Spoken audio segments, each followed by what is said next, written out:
Welcome to my complete mini-series called The Swing to No Way Home, where I reviewed every Spider-Man movie leading up to No Way Home. Each review was a separate video, but I decided to put them all together into one video. I hope you all enjoy. We currently live in a world where superhero movies are a big deal alongside cinematic universes. Superhero movies are huge now. We have to wait until the end credits of MCU movies to find out what the next movie is going to be. There's only one movie in the DC cinematic universe I like, and then there's the Dark Universe, which failed. It failed miserably. Cinematic universes are hit or miss, but I really enjoy superhero movies, but I want to be taken back to the time where a superhero movie was just a superhero movie with no need to connect to any other movies at all.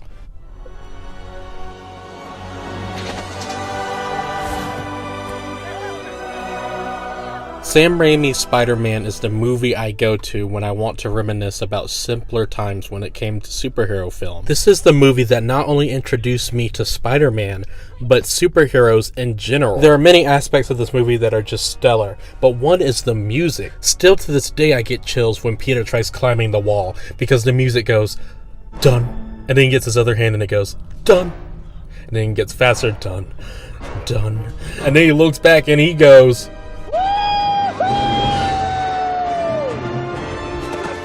just so thrilling seeing him jump across the rooftops, only to be interrupted by him being a dumbass, not even knowing how to shoot his own webs. Fly! Up, up, and away, Web! Shazam! Go! Go!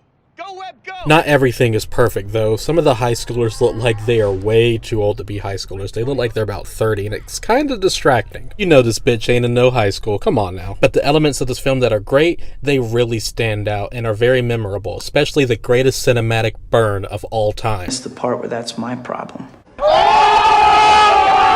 My favorite part of the movie as a kid was the festival parade type thing. Like, it just looks so colorful and cool for a combat scene. Our villain looks like something straight out of Power Rangers, but what really matters is the guy in the suit, which is William Dafoe, and he knocks it out of the park when it comes to being creepy and menacing. William's portrayal of the Green Goblin is the one who taught me to finish my prayers or something bad will happen. Deliver!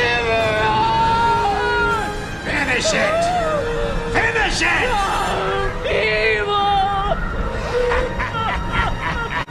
Back to the suit. It does look cheesy, but it doesn't take me out of the movie, except for this one part, which is still kind of strange.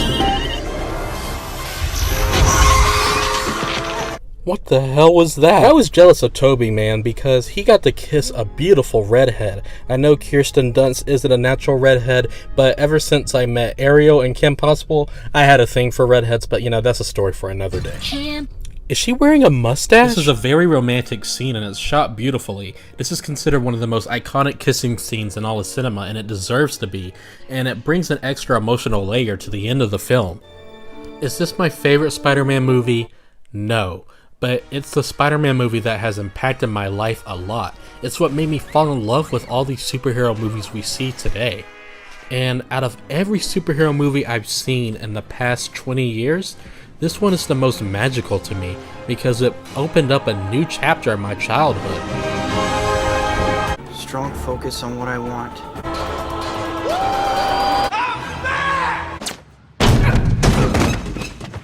Strong focus on what I want. Spider-Man 2 is a movie that so many people consider to be one of the greatest superhero movies of all time. And I'm in the exact same boat with those people. Or should I say train? Actually, maybe I shouldn't say train. Spider-Man 2 perfectly shows how to do a character study within a superhero film. Peter Parker is written amazingly here. As a kid, I only really liked the action scenes in this movie and I didn't pay attention to anything else. But now that I'm older, I appreciate the character building of Peter Parker. Out of all the Spider-Man movies that have ever come out, this one feels the most human because of Peter Parker's writing. And when it comes to pathos, this is the best Spider-Man film ever. Sam Raimi dives deep into what makes Peter Parker and Spider-Man so different. Peter Parker just wants to have a normal life, but he's stuck with this big responsibility of saving everybody. It's entertaining to see Peter Parker try and balance all of these things, like having a normal life and job, but being a superhero, until he finally just decides to give that up and try and be him. And experiencing him learn that Spider-Man is a big part of his life and who he is hauntingly beautiful. Spider-Man 2 takes what worked about the first film and made it even better in the sequel. The drama is written better, the action Oh my god, the train scene, dude. Everyone loves the train scene. I have yet to meet someone who doesn't love the train scene. It's amazing. The villain is a lot more menacing and the stakes are high. I mean, the villain has a whole scene where it turns into a horror movie and it's absolutely terrifying.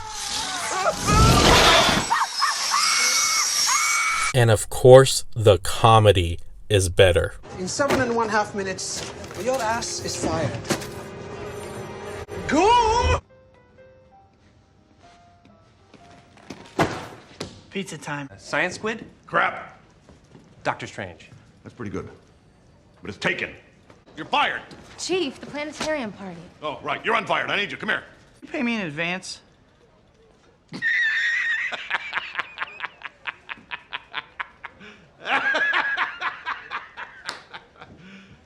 You serious? God, I'm excited to see him in No Way Home. And the ending is even better. Spider-Man 2 is one of the best superhero movies of all time. The character development is the best in any Spider-Man film to date. The action is phenomenal, the comedy's funny, just everything that worked in the predecessor is amped up in this film. I give Spider-Man 2 a 9.5 out of 10. At this point, it seems like it's only going to get better from here. You serious? Spider-Man 3 is like spaghetti. It's good and it's fun to eat, especially when you get your fork and twist it around and it wraps around your fork, but it's also really messy. Spider-Man 3 is a fun watch, but it's just a mess. It's not a bad movie, but it's just the worst of the Sam Raimi Spider-Man films. There's just too much going on and it makes the film seem overstuffed. You got the black Spider-Man suit, a bad-looking Venom, a love triangle, there's a new goblin in town. This guy won't get his rent because of the damn door. You'll get your rent when you fix this damn door! There's some good ideas in this movie, but there's just too many ideas, if you see what I'm saying. You can kind of tell that Sam Raimi didn't want Venom in this movie because he spends a lot of time building up the character that is Sandman. Like, I wanted to see more of this guy because he has a beautiful backstory of why he's a villain. And this transformation scene is one of the great ideas in this messy movie. And the movie is just filled with many dumb ideas. Like, why the hell would you do this, dude? Even the kid was trying to warn you not to do it. You got this epic first fight scene that ends in a really anticlimactic way.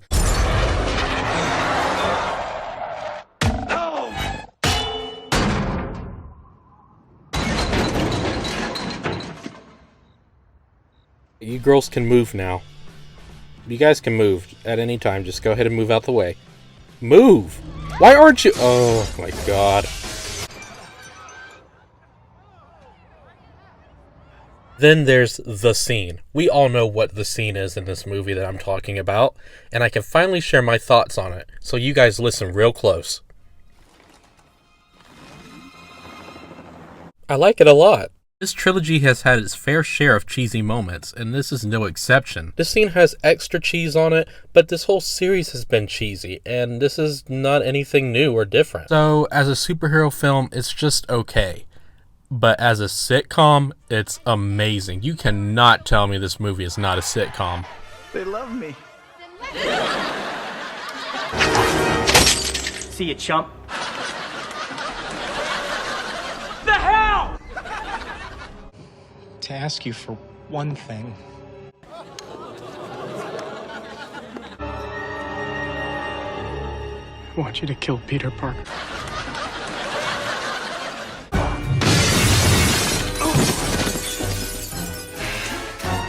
Stings, doesn't it?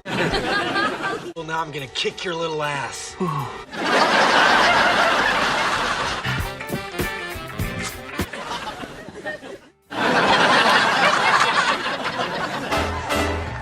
dig on this. It's a big mess, but it's a very entertaining mess. I give Spider-Man 3 a 6.8 out of 10. The Amazing Spider-Man. The middle child of the Spider-Man series. The Amazing Spider-Man is not amazing, it's just decent. There's some amazing parts, there's some good parts, and there's some bad parts. I'll tell you one amazing part right now. This movie introduced me to my celebrity crush, Emma Stone.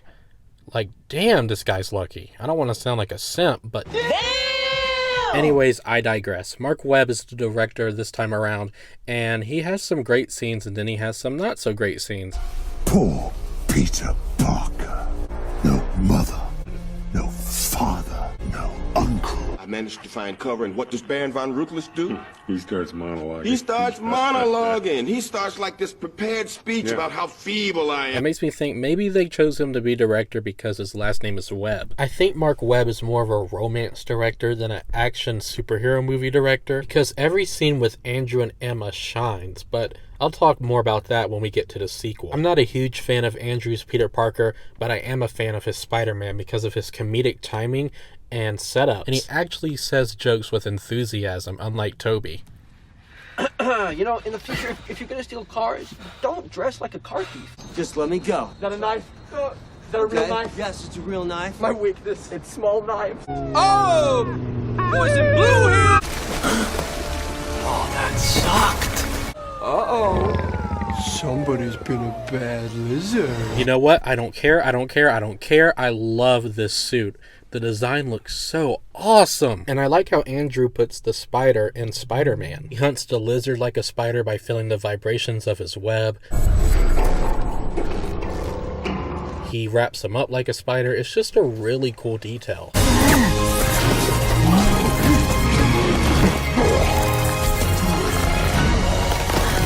Did I mention how cool the suit looks? But when it comes to pacing, this movie falls on its face.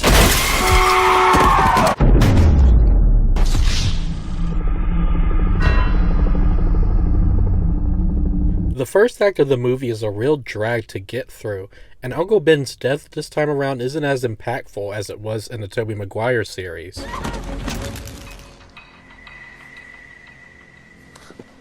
I hate to say it, it's sad, but that's on you, dude. In all seriousness, Andrew's acting is a saving grace to this film series, and it's really underrated. Sure, it may not be Sam Raimi's Spider-Man, or even the MCU Spider-Man, but just because this is the weakest of all the franchises doesn't mean they are bad movies. Okay, let me rephrase that. It doesn't mean that the first Amazing Spider-Man is a bad movie just because it's weaker than Tom Holland and Tobey Maguire's Spider-Man movies. This movie isn't anything amazing, but it is a solid Spider-Man film. Also, this is the best web swinging in any of the Spider-Man movies. I don't care, that's my opinion.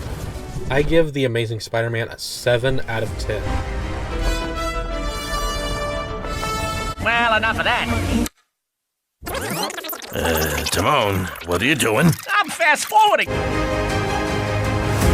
Okay, let's just get this over with. The Amazing Spider-Man 2 is like pizza. At first it looks so good, but then you realize that the pizza has pineapples on it. In fact, the whole pizza is a pineapple, and also it floats up and tries to eat you alive. This is by far the worst Spider-Man movie in my opinion. There's just too much going on, but unlike Spider-Man 3, this one is not entertaining at all. They add so much to this one story that it just becomes convoluted and too overstuffed. And not in an entertaining way, it's just a drag and boring. It's like there's so many movies in this one movie, and only one of those movies are good. You have an Electro movie that's written poorly. Like, the Electro fight scenes are done well, but whenever they talk, I just... ugh. It's my birthday. Now it's time for me to light my candles. Jesus, did I write this script? It's frustrating because I would love to see more development out of Electro, but the movie has too many other plot points going on. More isn't always merrier, and The Amazing Spider-Man 2 fails to understand this. So Electro's character development is stupid. The reason why he becomes a villain is just the worst. Just Spider-Man. Costume gets it away, huh? Look, this is pretty important, Max. How do you know my name? It's written on your badge. I'm a nobody. Hey, you're not a nobody. You're somebody. I need you. You're my eyes and ears out here. All right? All right. I'll see you out there. This you? Yeah, I know it's me. Who are you? You don't remember me? No? Did I? Bro, how is he supposed to recognize you when you look like an evil electrical smurf? What's your name again? How could you forget me?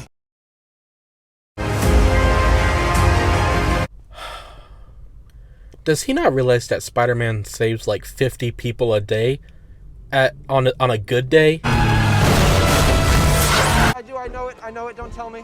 It's Max. Is it Max? He turns evil because Spider-Man forgot his name and he gets on the big screen instead of him and nobody notices him and he throws a pity party and just becomes a little bitch. I don't know why you guys added so many villains. Across the sea, this movie is called The Rise of Electro.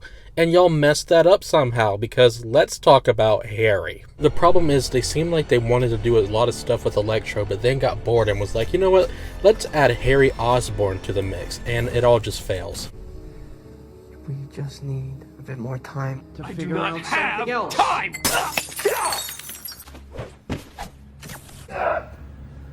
You're a fraud, Spider-Man! Look at little Goblin Jr. Gonna cry? So when he turns into Green Goblin, he looks like a do-it-yourself Joker project, except the budget was $1.50 and crack. Okay, but are there any good parts in The Amazing Spider-Man 2? Yeah, actually there is. Mark Webb directed one of my favorite romance movies of all time, 500 Days of Summer, and it's just brilliant. And that's where Mark Webb shines. He's good at romance. So the fact that Emma Stone and Andrew were dating at this time, lucky bastard. The chemistry bounces off the screen and their romance is done perfectly. So when it comes to the end of Gwen Stacy's life, even though I hate watching this movie, I always find myself crying. Their acting is phenomenal and it all feels too real. It's an amazing aspect in this otherwise bad movie.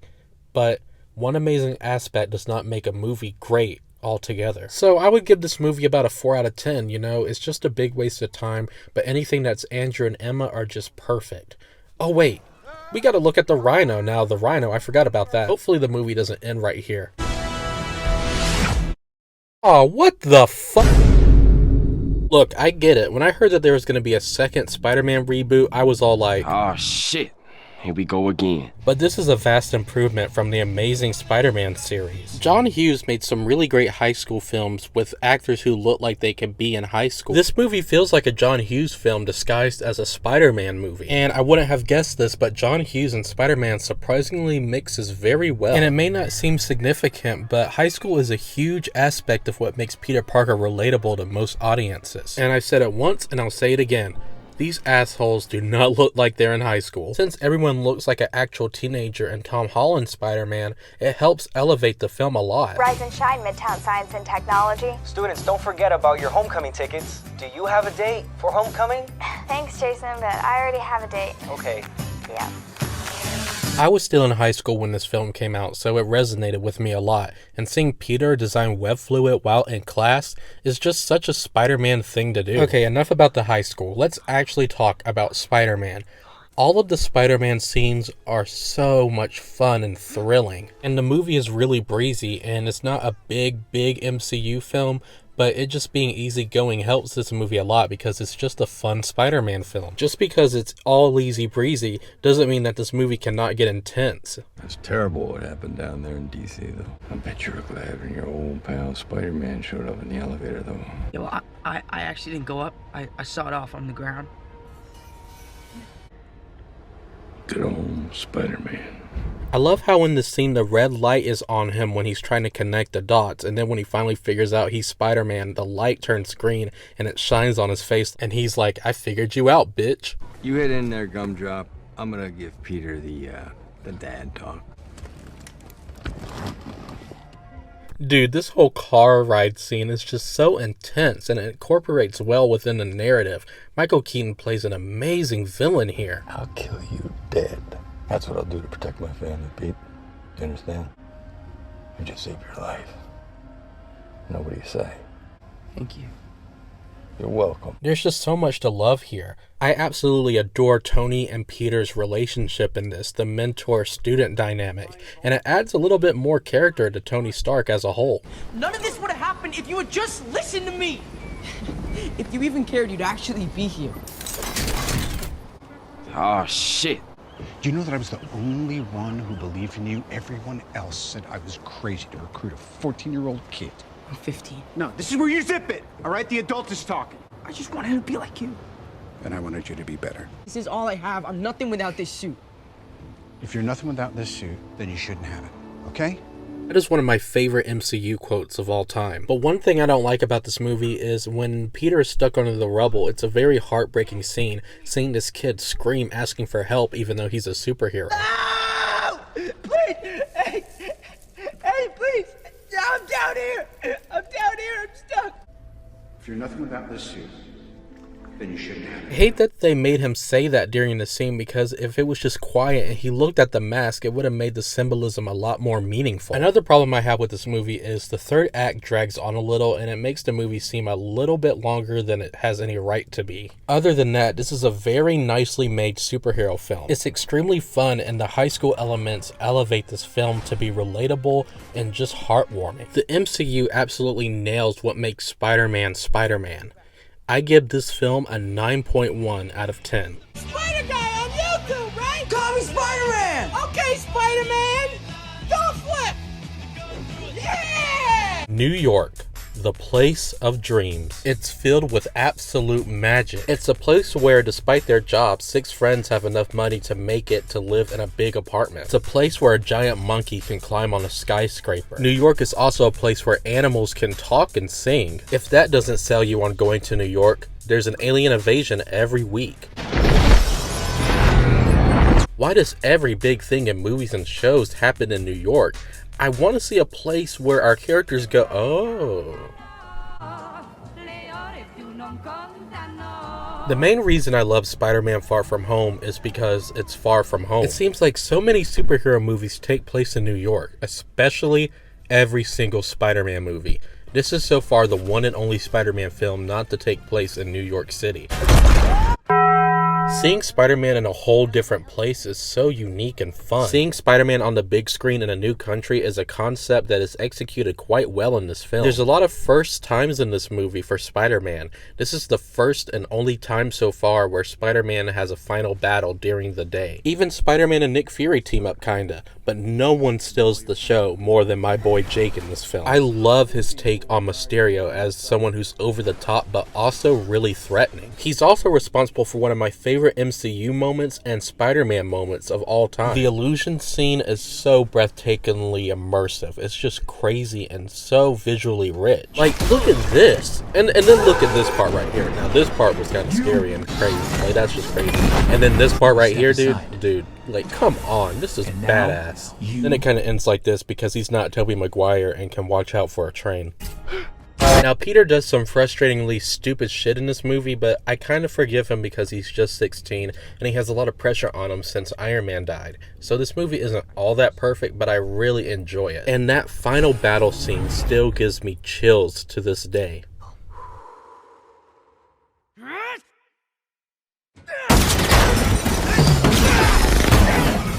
Stark was right. You do deserve that.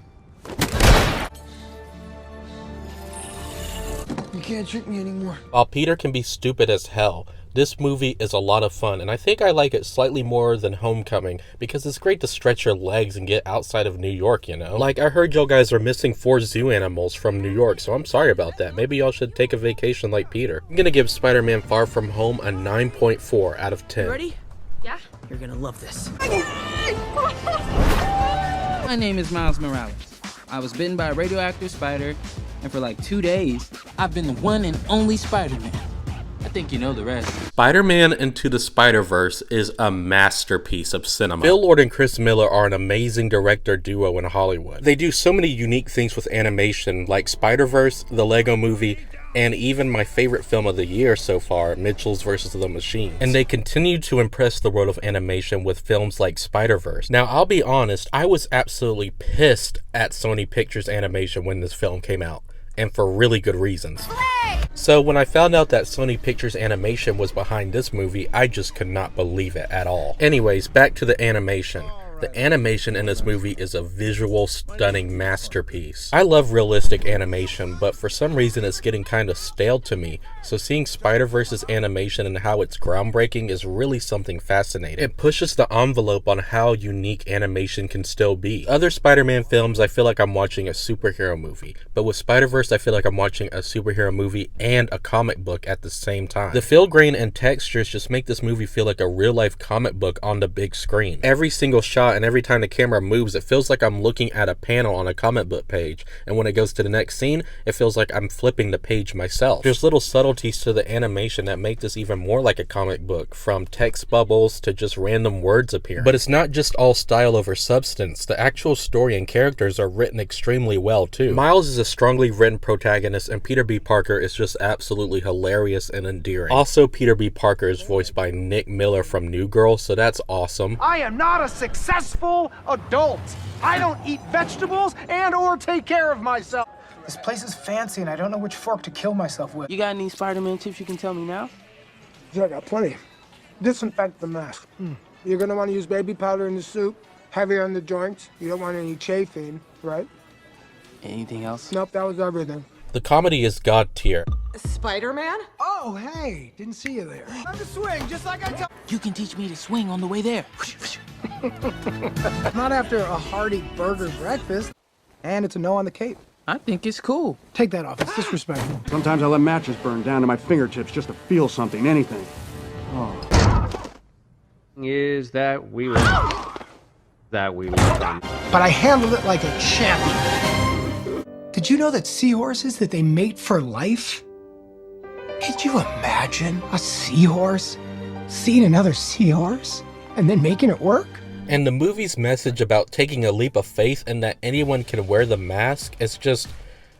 There's too much good things to say about this movie. I have no negative thoughts whatsoever. This movie is just pure perfection, and honestly, I love it with all my heart. Spider-Verse is beautifully animated. It's gripping, hilarious, laugh out loud funny, rich, dazzling, perfection.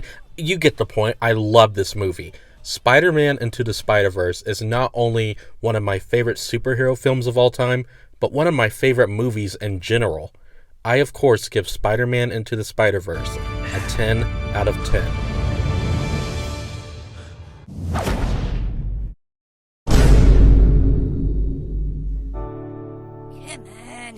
Come on! Critics are blown away. You've outdone yourself, Peter. Spider-Man No Way Home is the best Marvel movie of all time.